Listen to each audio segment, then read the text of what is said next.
Hey there everybody, it's Mike DiLisio with another solo mode review. Today I'm going to be taking a look at Hadrian's Wall from designer Bobby Hill, publisher Garphill Games. Hadrian's Wall is a historically themed, what would you call it, not a roll and write, there's no dice, a flip and write. You're flipping cards to take actions on sheets that you'll be filling in with a pen or a pencil. Let's head over to the table, I'll show you how the solo game plays briefly, then we'll come back here and I'll give you my final thoughts.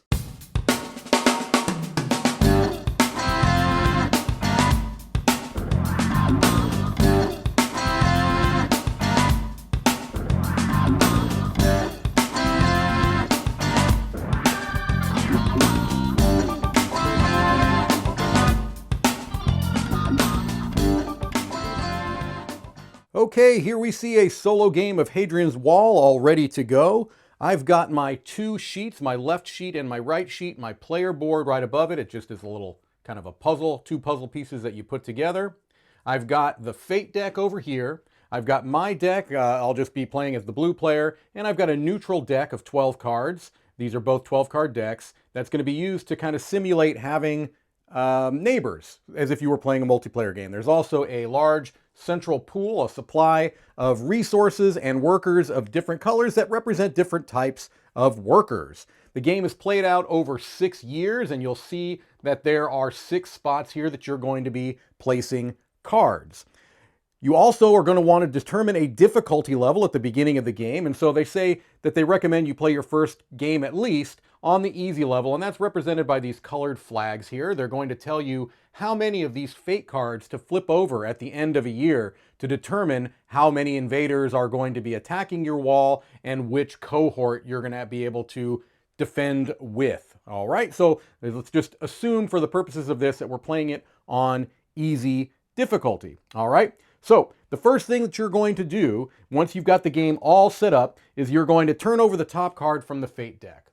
This card is going to tell you what resources that you're starting with at the beginning of the year. So you would take these exact resources. These are all workers at this point. I have to be careful saying resource because there's something that looks like a stone block, and that is actually known as a resource. So in this case, I'd be taking all of these workers and placing them on my player board. All right, so 2 of the black workers, 2 of the blue workers, 3 of the purple workers, and 1 of the yellow workers. All right, if I was playing a multiplayer game, everybody would be getting those. Okay, so then you set that off for have a little discard pile. Then, once you've done that, the next thing that you're going to do is you're going to draw the top 2 cards from your draw pile, all right? Pardon me, in my case, I've got 2 options here. I've got the Pontiff card and I've got the Architect card. What these are going to tell me are what, pardon me, which of these I want to be going for endgame points. So if I play the Pontiff card as a path card, I'm trying to get as many filled up temples as I can. If I want to play as the Architect, I want to construct landmarks. And no, these don't mean anything to you right now, but I'll be going over this stuff briefly. But generally speaking, these are going to all be endgame scoring goals. Whatever card you choose, you're going to place face up under the current year's spot, in this case, year 1.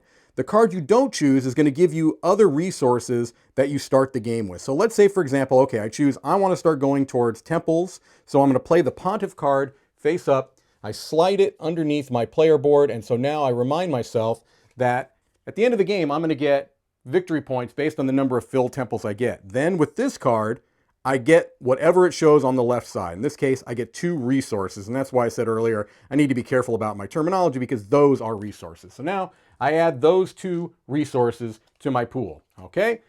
Next thing I do, and this is only in a solo or 2-player game, is that in the solo game, you flip over 2 cards from a neutral deck.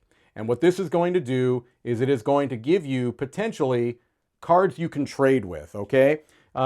There are areas of the board where you can trade, have trade goods. And so in a multiplayer game, you've got your neighbors. In a solo game, obviously, you don't have neighbors. So these cards kind of represent those neighbors that you could then trade with. Okay, so that's basically how every year is set up. You flip over the Fate card, you get a starting number of resources, you draw 2 cards, you pick one that you want to be your scoring goal towards the end of the year, and then the other one's going to give you some extra resources, and then you're off to the races. And I say races as if it's fast, but you're probably going to be thinking quite a bit, because look at this huge array of options that you have. All right.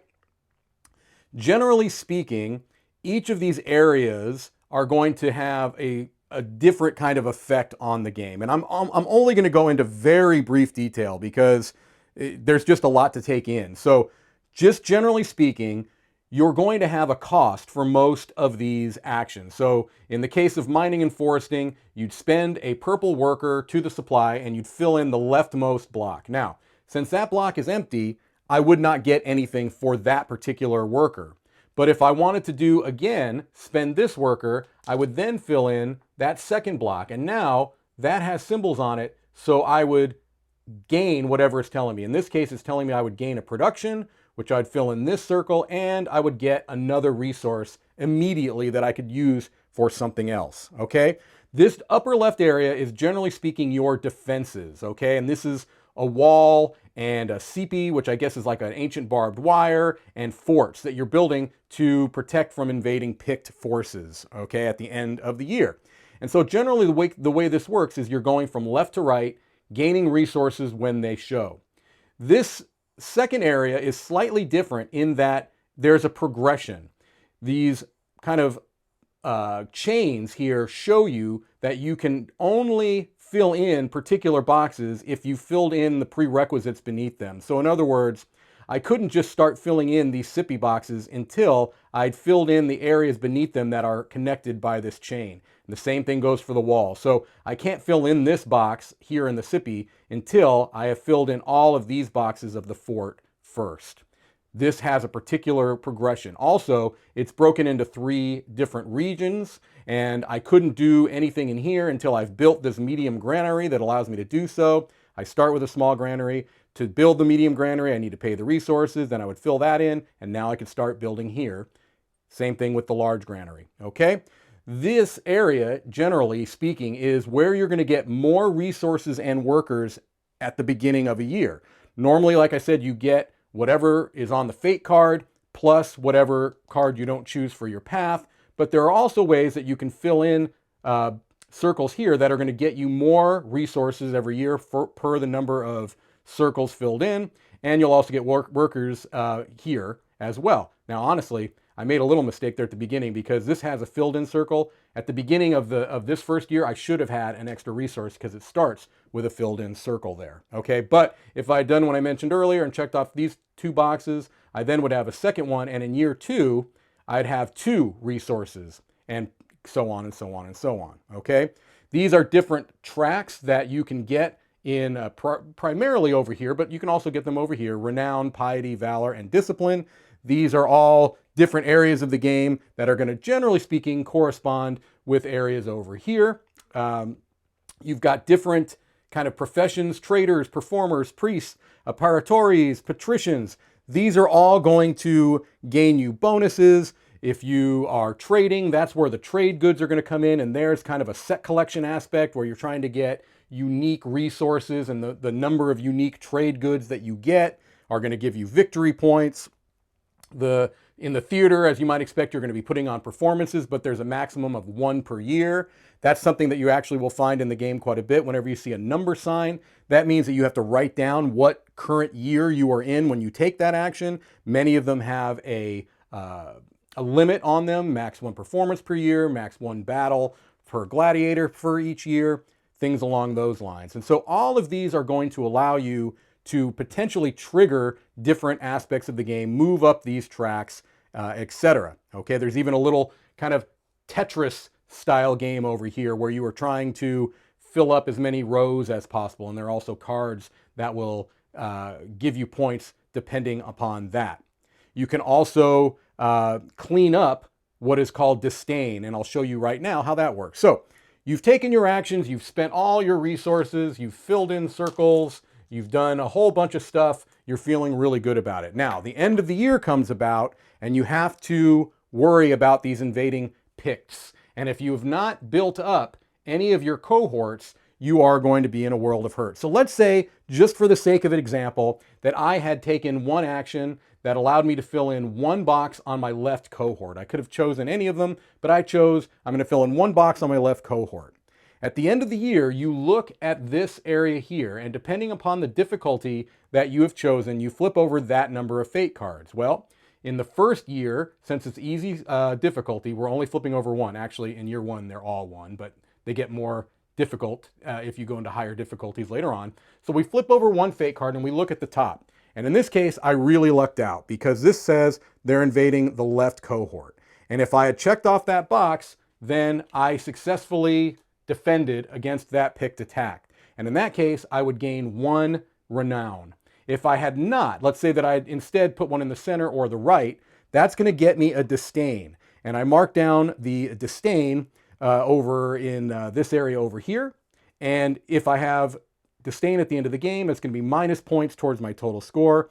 And I mentioned over here in the baths, you can clean up some of that disdain so that those negative points don't play in at the end of the game. So that's generally what you're going to do year by year. You're going to go across and you're going to play 6 cards, and the other 6 that you didn't choose obviously are going to be giving you resources. So let's just quickly look at the different cards that are here and the different things you can go for. You can go for filled temples, which are in this area where the priests are.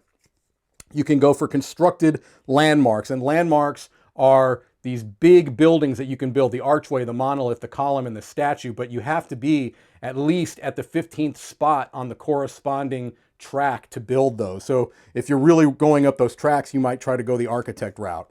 The vanguard are completed wall guard sections, okay? So those are whole sections here.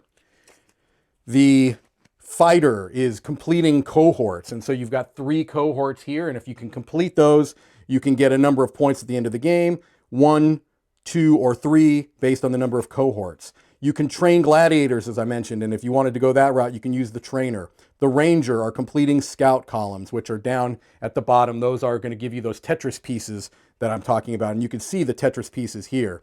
When you choose that action, you either can use your card or you can use the card of your neighbors, but you have to pay a resource. So let's just quickly talk about that. Let's say, for example, I took a scout resource and I didn't like my particular Tetris piece that I had available to me. I wanted to use my neighbor's forager. So I would take my worker and place it on that card because I'm using their piece. At the end of the year, for every worker or resource on one of the neighbor's cards, you flip over an extra card from the fate deck. So instead of flipping over 1, I would have flipped over 2. So that's another little thing you have to think about. The planner, completed citizen tracks, completing wall sections, large buildings, which have to be completed after medium and small, resource production, collected goods, final disdain. So as you can see, there's a number of different ways that you can score points. At the end of the game, you might have a board that looks something like this. This was one of my earlier games where you can kind of see how everything is filled in there, and you just add up your points, subtract any disdain that you have, and get a final score. Once you have that final score in the solo game, you can take a look at the rule book, and you can check for this kind of matrix. On this particular one, I had a 76, which was quite good. That was my best solo game that I had played. Most of my scores were not that high. All right, well, hopefully that gives you a pretty good idea on how the solo game plays. Let's head back over and I'll give you my final thoughts. Okay, hopefully that gives you a pretty good idea on how the solo game of Hadrian's Wall plays. It's very similar to the multiplayer game, and some might actually find that in the multiplayer game, that might be a concern for them, that it's a multiplayer solitaire game. This definitely fulfills those requirements. However, we're not here to talk about the multiplayer game. We're here to talk about the solo game. So the first thing I want to do is talk about some solo benchmarks. These are things I like to discuss when assessing the quality of a solo game and whether it's something you might want to get off the shelf. The first thing I like to do is talk about a win-loss condition. Is there a AI opponent you're playing against? Is it a beat your high score type of a variant? Well, in Hadrian's Wall, with it being a flip and write game, you're flipping cards to fill in different bubbles. This is not a game that you're playing against a virtual opponent. And many times I find this to be the case in these types of games.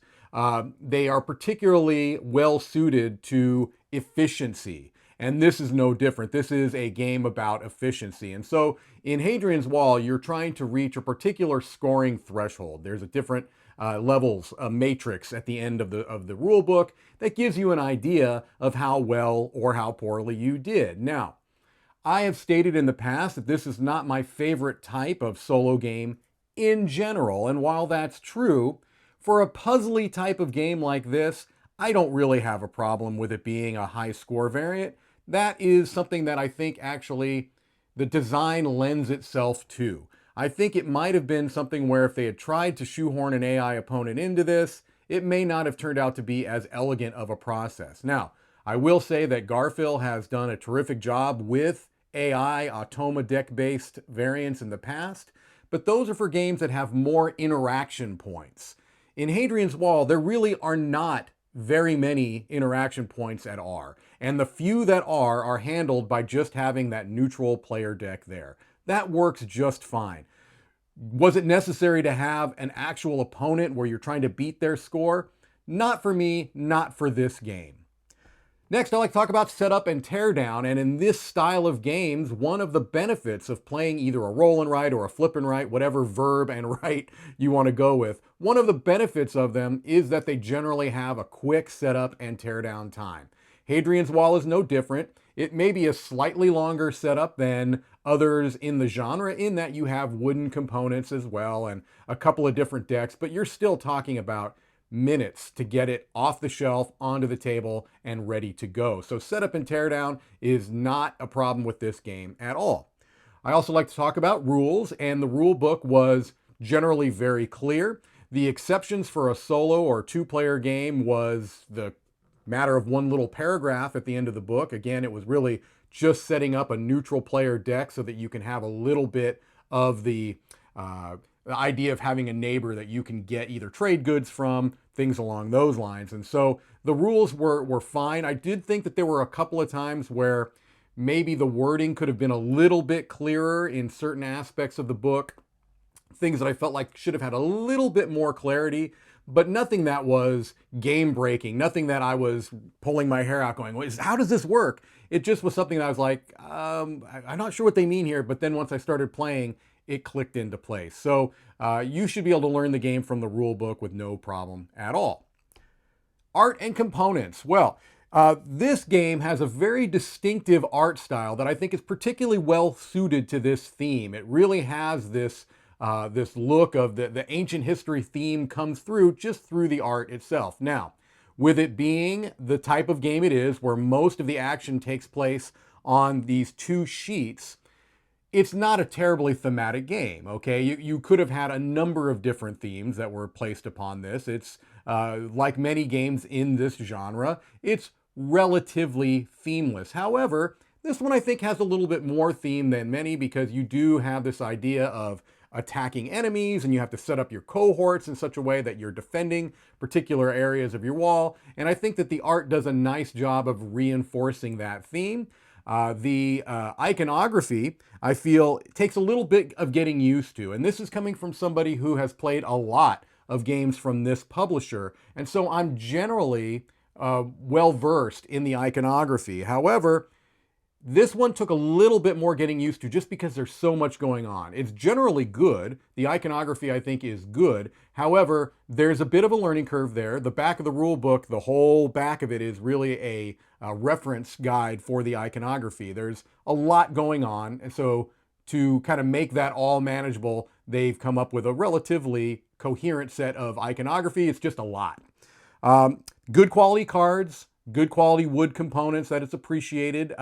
You don't oftentimes have the level of wood components in a game of this type. And so it was kind of nice to be able to actually physically have those workers in hand and physically hold those resources.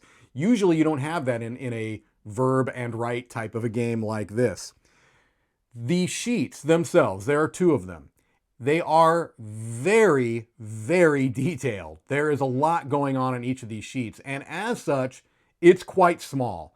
And for somebody like myself that is finding themselves almost on a daily basis having more and more of a struggle with seeing small print, that is definitely an issue. This is a game where I feel like I need to wear reading glasses. Now, that's not going to be everybody's experience, but even if you have very good eyesight, be aware that this is very, very small and detailed. Now, I think that that's a necessity based on the design of the game. I don't know that there's a lot of wasted space on those sheets, if any. So I think that that was a necessity, but do keep it in mind, it is something to think about. Okay, my overall solo experience. This is a game that I think can seem overwhelming at first. That is the experience that I had when I've played it solo, at least the first game, and it's the experience that I saw when I taught it to others in the multiplayer game, simply because at the beginning, you've got such a wide swath of options in front of you. It is just this open vista of choices. And that at first can seem a little bit overwhelming. However, I think the game does a really good job by giving you those path cards that you choose. They immediately give you something to be working towards. And so if you chose your first card to be about filling sections of the wall, then that already tells you, okay, well, I know that if nothing else this turn, I'd like to start working on the wall because I'm going to get points at the end of the game for that. And so I think that's a really nice and clever design decision to allow players to have something to work towards immediately. And then as the game goes on and you begin to pick more and more of those cards, you can pivot a little bit if you need to. One of the things that is really, really good about this game is you have this delicious tension that I can't do everything I want to do, but I'm going to try. I'm going to try to do everything I want to do, and then inevitably you're not going to be able to pull off everything. So you have to kind of pick what you're going to go for. That is a hallmark of a lot of my favorite types of games where there's so many things you want to do. You can't do them all. It has a very, very satisfying sense of combo building. If you have liked rollin' right or flippin' right or flickin' right or whatever number of verb and right games that have come out in the last few years, if your favorite part of those games is building combos, I'm going to do this. This is going to allow me to get this worker. That worker is going to allow me to go over here and trigger this ability. Oh, and now that I've done this, I can fill up this track. And now that I've done this track, that allows me to do this. That cascading combo effect. If that's your favorite part of these types of games, you're going to find that in great measure in Hadrian's Wall. It is a huge part of the game, is efficiency. Being able to take one worker or one resource, check off one box that allows for this cascading effects of other boxes to be checked, other workers to be gained, other resources to be built up. That is here in a huge, huge multitude. It appears to me through the games that I've played that there are different strategies that are viable to do well. I haven't found one particular strategy that seems to be more powerful than others. I think that's good. I haven't found anything that appears to be too weak. Like, well, you're never going to win if you focus on that aspect, and you're only going to win if you focus on this aspect. I haven't found that yet. I've played the game maybe almost 10 times now, so I certainly can't say definitively, but I have not found that thus far. I think that this particularly shines as a solo game because so much of it involves kind of head down, efficiency, planning out your turns in the way that I've meant so that you can trigger those combos. Now, the multiplayer game, whether you're going to like it or not, is probably going to have a lot to do with whether you're okay with this multiplayer solitaire idea. But again, this is a solo review, and for the solo game, I think it is particularly well suited to it. I think that just having that one neutral deck is a really good way to give you every aspect of the game that the multiplayer has, so that instead of having your neighbors to your left and right that you can purchase resources or trade goods from, you've just got that neutral deck of 2 cards. It works exactly the same way. So I think that as a solo game, it shines particularly well. A couple of things that I wish were maybe a little bit more elegant is I wish there was a little bit more consistency on how different aspects of the tracks work. Most of the time, you are checking off boxes from left to right. And that just makes intuitive sense. However, there are a few places where that's not the case. And so generally there's this feeling of, okay, I'm checking things off from left to right, except when I'm not.